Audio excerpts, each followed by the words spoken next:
Yeah. Thank you.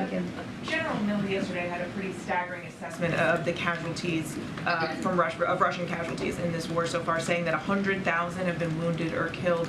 Can you discuss what impact is this having on Putin domestically in terms of support for this war, and just how long do you think Russia can keep operating at this casualty rate? Well, the numbers are really quite striking, and we're talking about just an immense amount of suffering on the part not just of those who have died or been injured in the war in Ukraine, but their families and their communities across Russia. And one of the reasons why we believe that Russia should end this war and leave Ukraine is for the good of those families and communities inside Russia. It is difficult at the moment for us to characterize the internal political situation inside Russia. For one thing, you've got the tight control of the Kremlin on the communications apparatus and on the political apparatus in that country.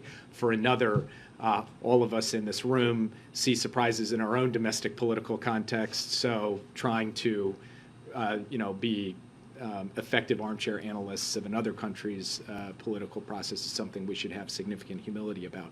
But we are watching closely for these impacts, economically, socially, and beyond, because you simply cannot visit upon your country this level of suffering without it having reverberating impacts of various kinds. So we will have to see how that unfolds. And how long do you think they could keep operating at this level of casualties? Well, first, it's clear that the fact of Russian military losses on the battlefield is having an impact on their ability to hold territory in Ukraine. We've seen that in Kharkiv. We've seen that in the announcement that they have made about Kherson. So it's having an impact. But the larger how long question is not one that I can put a timetable on, because war is inherently unpredictable.